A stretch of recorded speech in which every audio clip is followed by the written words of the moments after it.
The leather chair in Dr. Mitchell's office always squeaked when I shifted my weight. I sat there, staring at the geometric patterns on his rug, trying to find the words. I told him it was the same dream every single night. It always started the same way. Dr. Mitchell leaned forward, adjusting his glasses, and urged me to go on. He reminded me that we had talked about my anxiety, but that I had never actually broken down the dream itself. He asked me when it had started. I told him it all started when I was 14, right around the time my family abruptly moved away from Oakridge Academy. I rubbed my temples as I described it. In the dream, I am 14 again, wearing that stiff blue school uniform, standing in the gravel parking lot of Oakridge.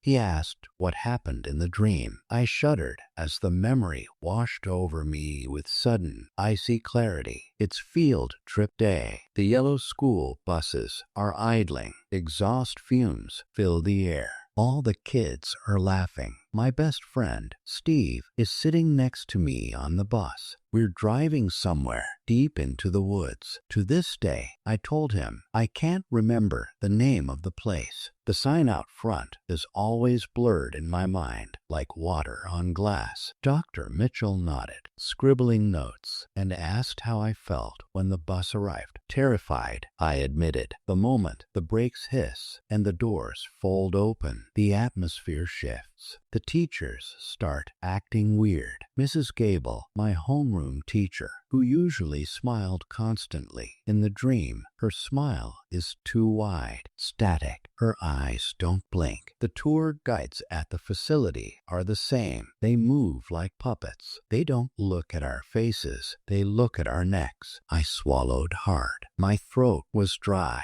I continued. They line us up. They lead us down these long, windowless concrete corridors. Deep underground, the air smells like copper and rotten vinegar. I look at Steve, and he's crying silently, but he keeps walking. We get lured into this massive central room. No windows, just a heavy iron door. The moment I step inside, every instinct in my body screams that something is horribly, unspeakably wrong. Dr. Mitchell stopped his pen and asked what I did. I panic. I told him. I drop to my knees and start praying to God to save me. The teachers ignore me. They start grabbing kids by the shoulders, pushing them into a smaller, darker room at the back. Steve gets pushed in first. The door slams shut behind them. They never come out, Doc. Never. The office was dead silent. I could hear the clock ticking on the wall. Then the sounds start. I whispered, tears blurring my vision. Through the walls, I can hear chanting. Low, rhythmic, guttural chanting in a language that doesn't sound human. And beneath the chanting, the screams. The kids are screaming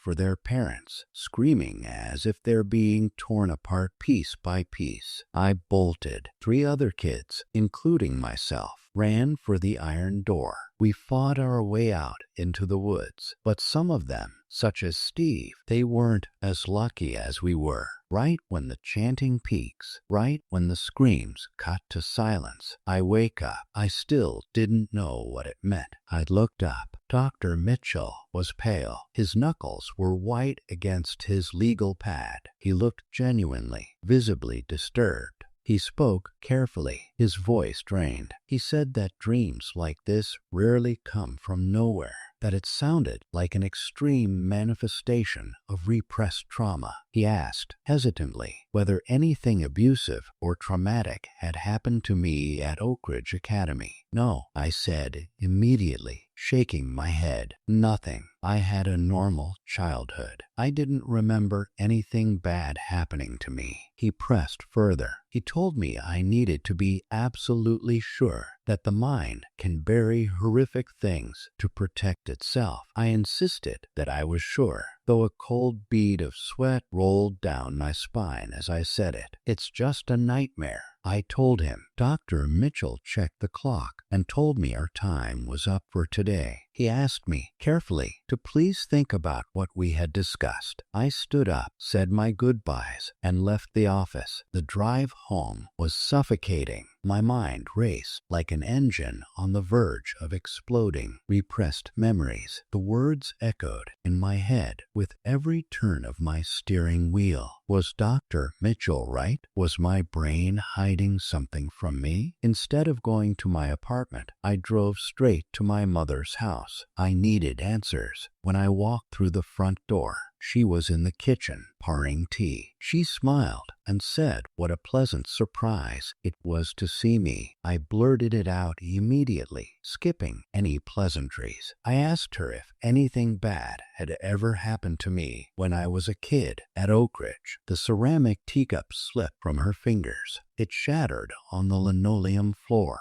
splashing hot amber liquid across her shoes. She froze, her face draining of all color. She stammered that of course not, that nothing had happened, but she avoided my eyes as she instantly dropped to her knees to clean the mess. I told her it was because of the nightmare, the one I'd had every night since I was 14. I sat my mother down at the kitchen table, took her trembling hands in mine, and told her everything. I told her about the bus, the underground room, the chanting, and Steve. By the time I finished, my mother was sobbing uncontrollably. She buried her face in her hands, her shoulders shaking violently. She choked out through her tears that she had hoped, that she had prayed to God, that those memories would never return. She said that they had told her the trauma blocks would hold. I asked her what she was talking about. My heart hammered against my ribs. My mother stood up on weak steps, walked to the hallway closet, and pulled down an old, dusty plastic bin. She dug through it until she pulled out a faded yellow newspaper clipping from 12 years ago. She slid it across the table. The headline stared back at me in bold, ugly black ink. Oakridge Academy closed. Faculty arrested. IN underground cult rituals. My breath hitched. I read the text frantically. The article detailed how the principal, the teachers, and the owners of a local secluded retreat had built a massive underground temple. They were a cult. They had been systematically sacrificing students to a nameless, ancient deity for power and prosperity. My mother whispered that I had been there, that she and my father had had no idea, that they had trusted them. She said the police raided the facility after me, and 3 other children escaped into the woods, that I had suffered a massive panic attack in the temple room, which had delayed things just long enough for me to break away, but that Steve and 12 other children were already gone by the time the police broke down the doors. She gripped my hand and told me that the state psychiatrists had used intensive hypnotherapy to bury the memory. They had said it was the only way I could live a normal life. She told me she was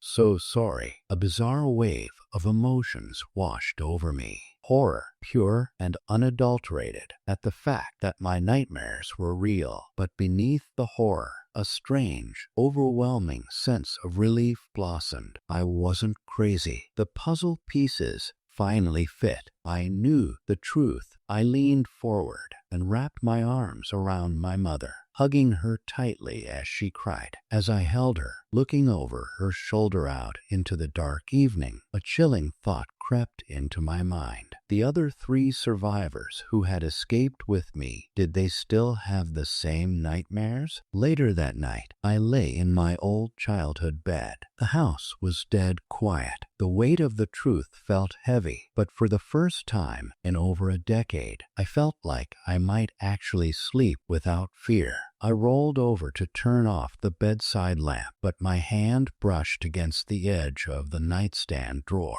It slid open an inch.